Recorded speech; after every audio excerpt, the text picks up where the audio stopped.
What's up, everybody? Taz from Critical Thinking Anarchist here. I promised I'd bring continuing developments on this story, and we have had several over the weekend. So on Friday evening, the Minneapolis City Council voted to disband the police. What does that mean exactly? Well, it turns out not much. It was mostly a symbolic vote. So we have here an article from bringmethenews.com. Minneapolis voters could be asked as soon as November to remove police department from city charter. So on Friday evening, the council members voted to remove the Minneapolis Police Department from the city charter. Currently, the charter stipulates that the city council must provide a police force of .0017 officers per resident of the city, or just under 2 per 1,000, or about 17 for 10,000 residents of the city. According to Wikipedia, the estimated amount of people in Minneapolis in the downtown area as of 2019 is 429,606. Doing the math here already a little, that means we should have about 730 police officers. What the current total is right now, I'm not entirely sure. Obviously, we're down at least 4.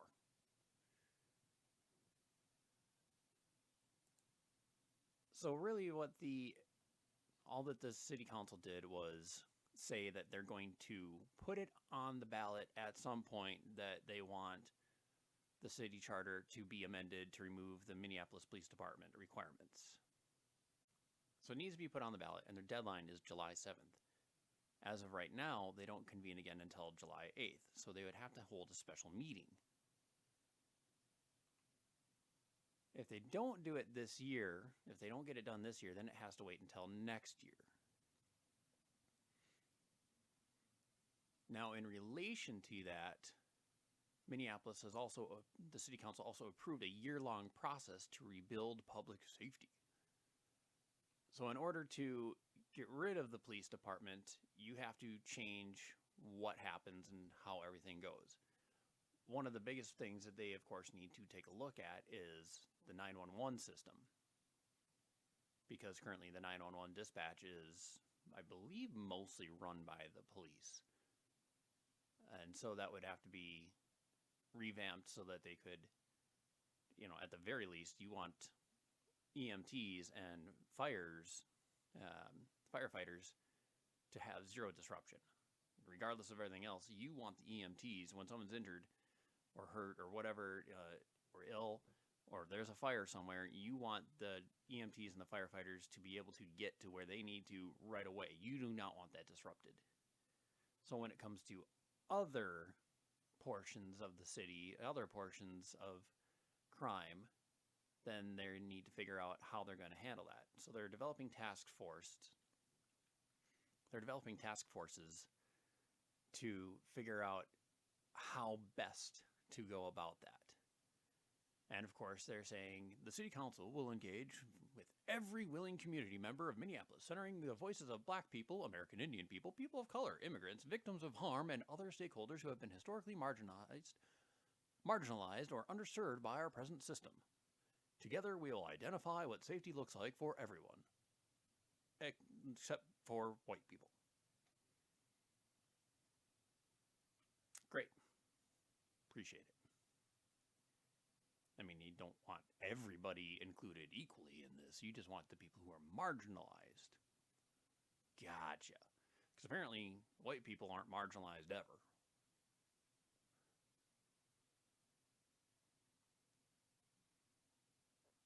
A key element to the plan is the creation of Future of Community Safety Work Group, tasked with coming up with strategies for building this new model for cultivating community safety. According to the text of the resolutions, those strategies could include intermediate policy changes, investments and partnerships that a center of public health approach to community safety and support alternatives to policing, research and engagement to inform the potential creation of a new city department of community safety, with a holistic approach to community safety, including a review and analysis of relevant existing models and programs and practices that could be applied in Minneapolis. Recommendations that could advance the work of the 911 Working Group and other strategies for transitioning work of the Minneapolis Police Department to alternative, more appropriate responses to community requests for help and identifying the resources needed to reform this work in city departments, other agencies, and or community partners while the work of creating a new public safety system is in progress. Holy crap, run-on sentence. Recommendations for community safety strategies that build upon existing work across our city enterprise that approaches public safety through a public health lens. Thank you. Again, what does this mean? Really nothing. They're just trying to figure out new ways to take our money and run with it. Essentially what it does is create a bunch of new temp jobs. That's kind of what it's looking like. Intermediate policy changes. Well, they've already started doing that with the ban on chokeholds and everything else. Research and engagement to inform potential creation of a new city department. They want a new police department with a holistic approach. Oh, good. Oh, good. So we're going to have people talking to each other and saying, well, Danny, instead of going and shooting your neighbor, why don't you tell me how you feel? Recommendations that advance the work of the 911 Working Group. Because that way we know whether to send a counselor down there or whether we send the enforcer down there. Recommendations for additional community safety strategies, like police. Oh, that approaches public safety through a public health lens. Oh, okay, so apparently doctors with police backgrounds? I don't know. The work group's first task will be making preliminary recommendations to the engaging with stakeholders at the community, which will be due in late July. So again, after they decide whether or not they're going to put this on the ballot in November. Doesn't really matter.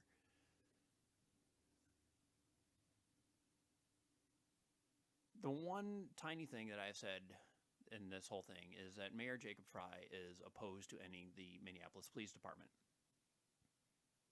That is literally his only save right now. He should be fired. He should be recalled. He should resign. However, there is a strong likelihood that he would be replaced with someone who would be for getting rid of the Minneapolis Police Department. I don't have a problem with reform. I don't have a problem with drastic reform. But when you're talking about straight out getting rid of the police department, which, like it or not, it does enforce safety throughout the city. Because I do not feel safe going into a city that doesn't have any sort of police force. And there have been other groups. Truckers have stated that they will not go into Minneapolis if the Minneapolis Police Department is disbanded and they don't have a police force in there. So how will the city of Minneapolis run without supplies?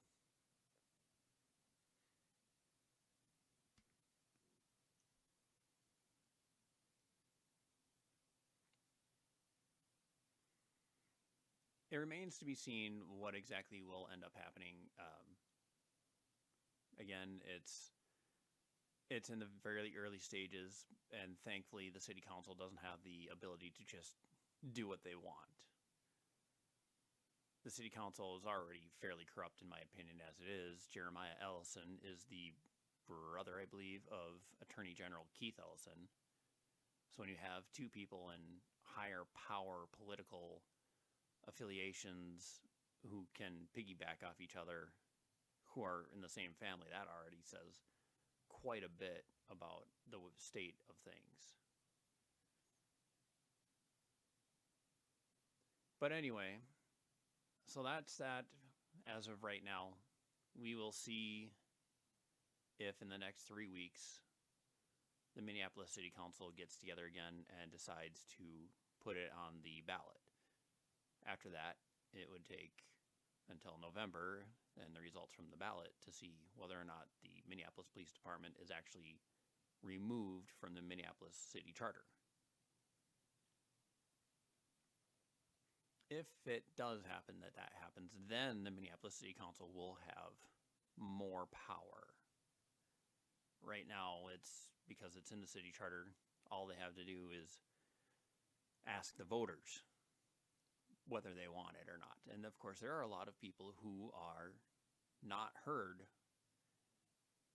in that vote. The Disband the Police people are very vocal right now. They're the ones all over the place, in the news, in the social media eye, everywhere. But the people you are not hearing from is everybody else who wants the police there right now, because they're literally being shut up.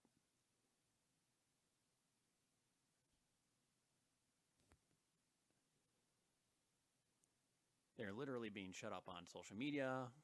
They're being shut up in their personal lives. You know, I mean, it's almost to the point of cancellation, as you've seen with celebrities. But I did want to end this on a fairly good note. So the next part is St. Paul officials to dismiss cases against peaceful protesters arrested following the George Floyd death. So this is actually, and it's not talked about enough, this is actually a fairly common practice. People who are arrested, peaceful protesters who are arrested, are often not prosecuted. And I said this to people before when they're talking about, and they're like, well, protesters were arrested, the peaceful protesters were arrested. I'm like, at worst, they're going to face a small fine. It'd likely be, so in this case, most of these people were likely arrested for being out after curfew. So in that case, they'd be given a ticket for a curfew violation. If they weren't arrested for that, if they were arrested for their protesting, they would probably either be fined for disturbing the peace or unlawful gathering. So, and they could, they would have every right to give them unlawful gathering fines, as the current, the COVID crisis during that time meant that you couldn't be in large gatherings and things like that. So they would be well within their rights to do so. However, it doesn't serve any real purpose. And again, this is a fairly common practice where they simply just don't prosecute. They just don't go along with it. They said, all right, we arrested you. We sent our message. Go home. And, there's no criminal records. There's nothing to really, the protesters could, if they wanted to, come back on the city and say, well, since I wasn't charged with a crime, you arrested me for no reason. They could go for that. But again, then they could be recharged with that crime. And they would lose because they were lawfully arrested. They were violating curfew. They were gathering unlawfully. So it becomes a null thing. So again, the city, I think in this particular case, the city of St. Paul is doing right. And they said essentially, hey, we sent the message. We did our part. Go home.